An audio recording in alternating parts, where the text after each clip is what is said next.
day, Art Smart. I am Sir Robert Ligarte, your art teacher, and welcome to Daliwanag Art is Cool. At the end of the lesson, you should able to identify selected theatrical forms from different art periods.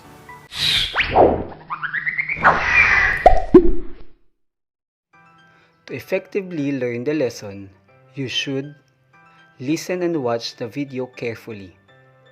Focus on the topic. Avoid chatting or talking to others while watching the video. Interact to the video if necessary. And enjoy! Are you ready to learn? Are you ready to be amazed?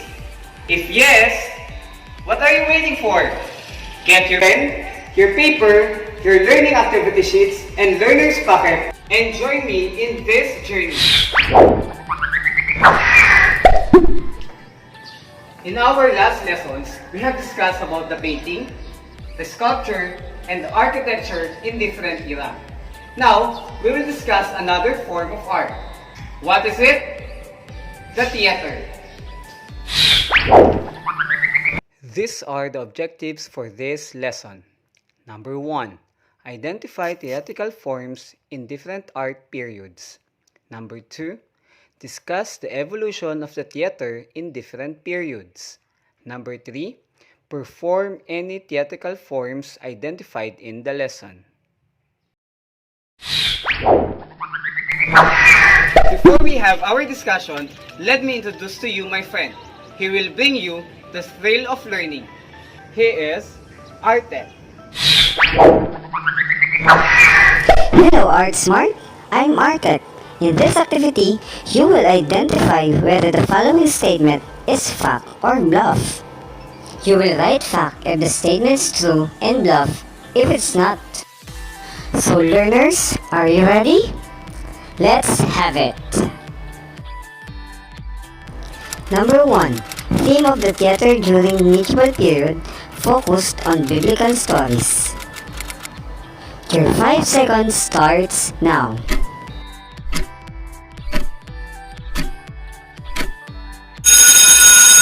Time is up, and the answer is fact. Now, let's have our second question.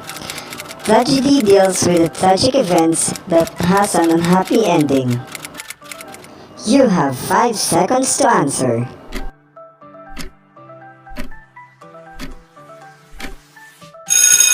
Time is up, and the answer is fact. Question number 3. Ballet is a popular dance used in the theater which started in Baroque period.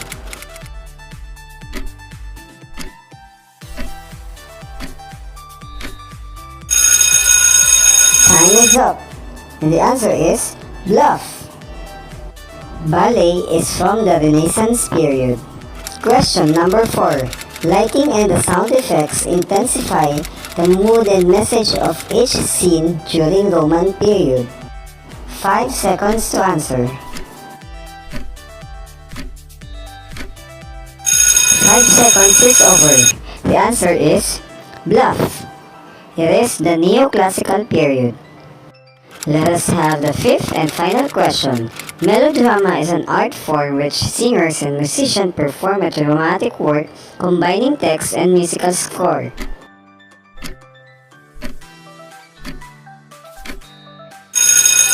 Time is up. The answer is bluff. It is an opera. That is all for our first activity. See you later. Bye.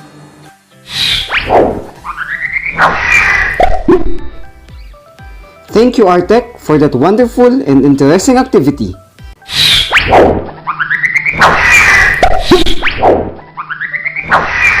Our topic in this discussion is about the history of theatrical forms and its evolution.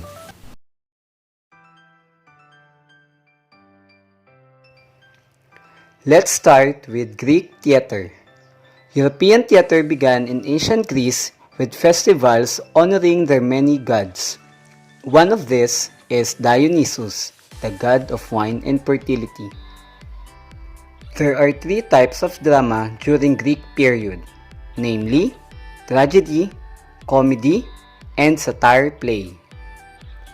Tragedy was the most admired type of play. It dealt with the tragic events and have an unhappy ending and downfall of the main character.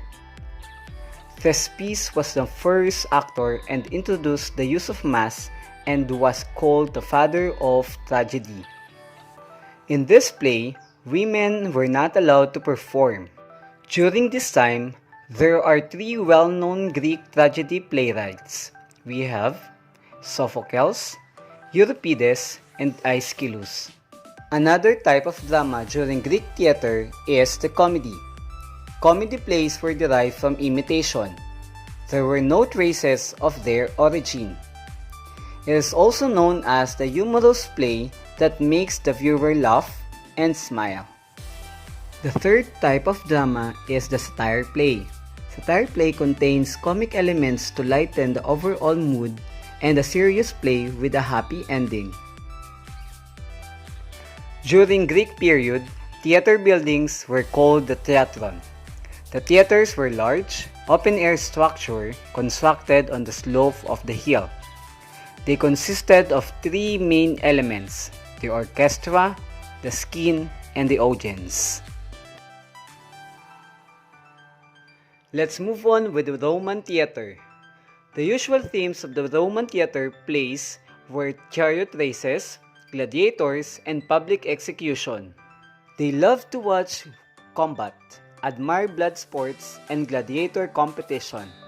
The more realistic the violence, the more it pleased the Roman audiences. On the other hand, the Christians opposed the barbaric themes of the play and closed all the theaters. Comedy plays were also popular during Roman theater, and women were allowed to perform on stage. The theater during Roman period is known as the Triumvir Pompey, one of the first permanent non-wooden theater in Rome, whose structure was somewhat similar to the Theatron of Athens.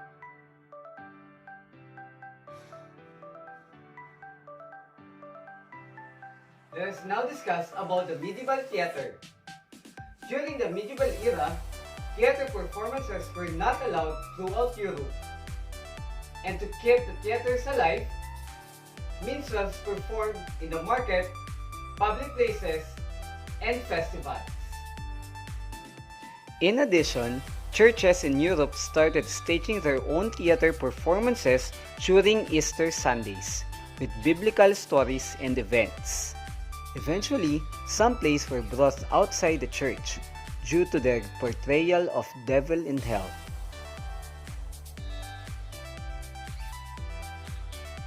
Renaissance theater.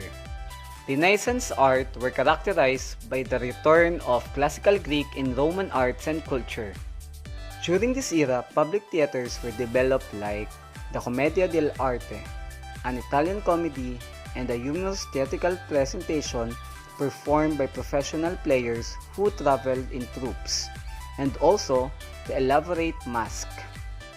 One of the most prominent supporters of theater during this period was Queen Elizabeth I. As a proof, some companies of professional players performed in her stage called Elizabethan stage. The famous actor and poet who emerged in this period was William Shakespeare, who wrote some tragedy plays like Romeo and Juliet and Hamlet. Comedies were also common in this period. During the Renaissance period, ballet also started. Ballet was performed in public during this period. Ballet is a formalized form of dance which originated from Italian Renaissance courts.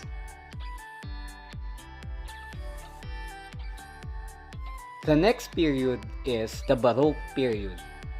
Baroque theater is marked by the use of technology in current Broadways and commercial plays. The theater crew uses machines for special effects. The scenes changes which may be changed in matter of seconds with the use of ropes and pulleys.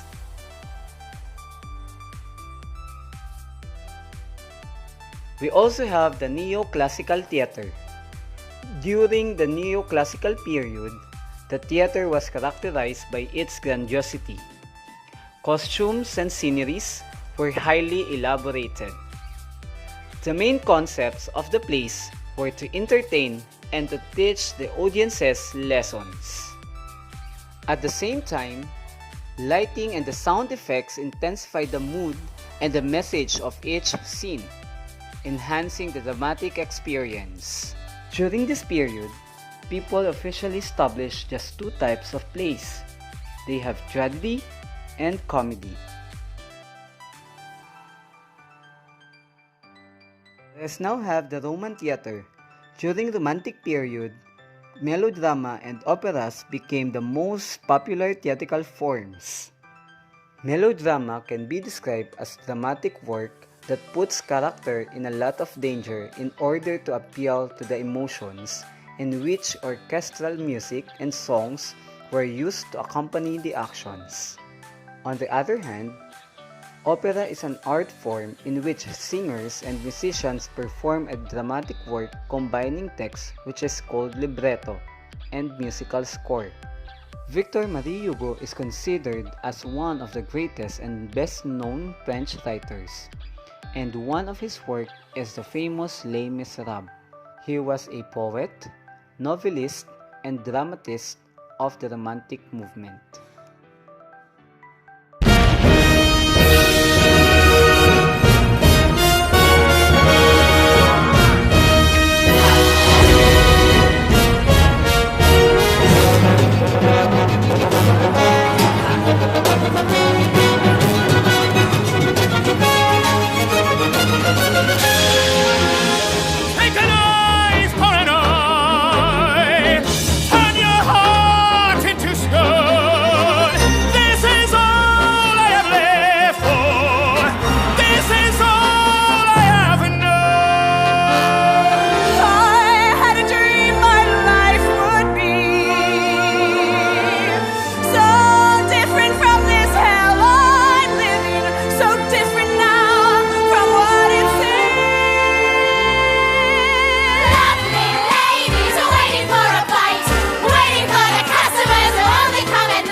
Singing the song of angry men.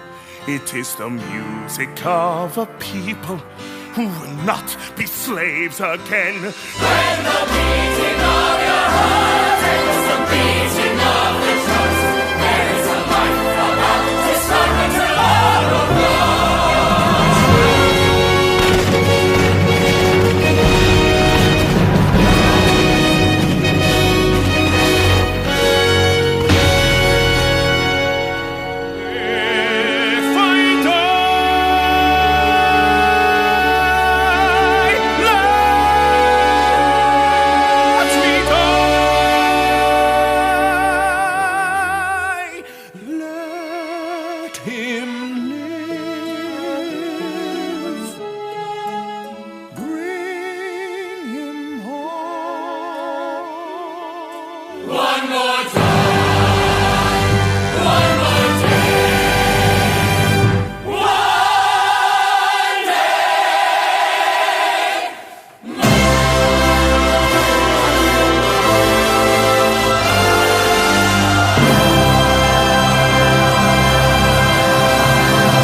And that concludes our discussion. I hope you have learned from this lesson. And for some activities, here is Art Tech.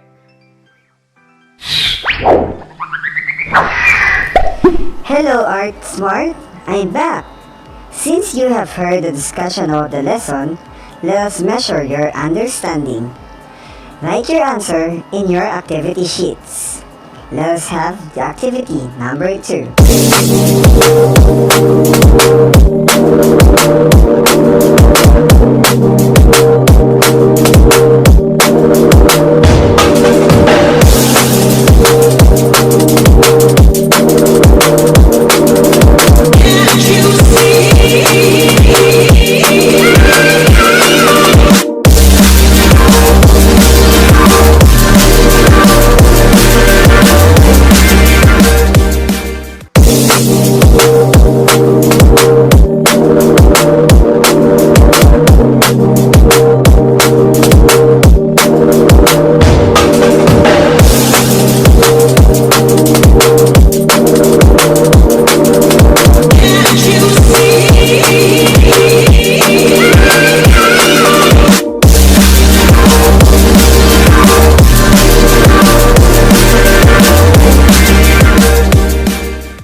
ends the activity number 2. I hope you answered it correctly. Congratulations in advance. Now, are you ready for the third activity? If yes, let's have it now.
Time is up!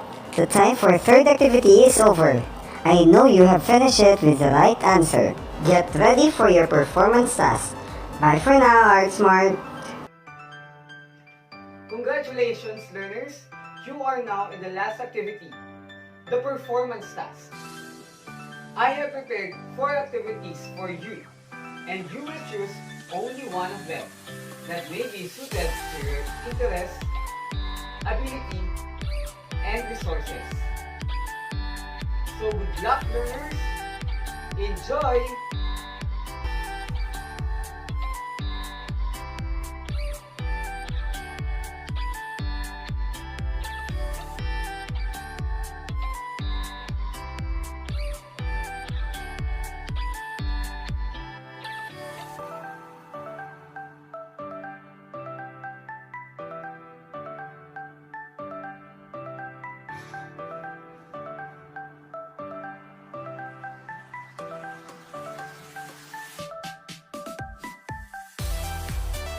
Akala mo ba, Bobby, madali sa akin to? Kaya nga sabihin mo na para hindi ka na nahihirapan.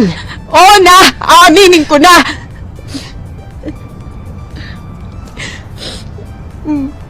Ma! Ma, I'm sorry. I'm sorry, Ma. Nung nagkaroon kasi ng crisis sa Spain, isa ako dun sa mga teachers na natanggalan ng trabaho kasi sabi nila hindi naman daw ako talaga magaling. Ang totoo po niyan, ang utang lang ako ng pera para makauwi dito, Ma. I'm sorry, Ma. Sorry. I'm sorry, Ma. I'm sorry. Sorry, Ma.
is for dramatic monologue entitled Best Friends. So I hope that you'll enjoy watching.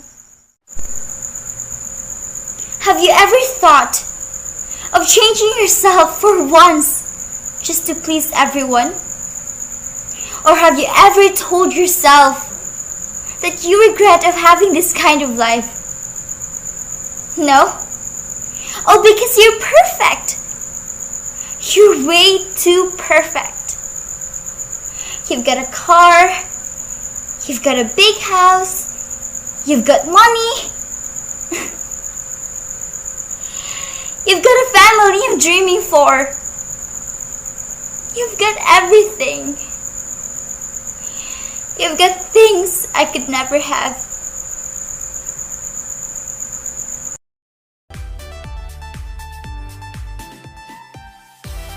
And those are the sets of activities for this lesson. Always remember the procedure and the obliques I presented. And to assess and evaluate what you have learned in this lesson, feel free to open the assessment section on your activity sheets.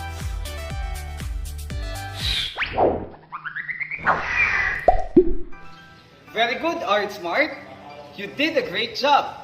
I hope you have learned a lot from this lesson. Until next discussion, always remember, be art smart because art is cool.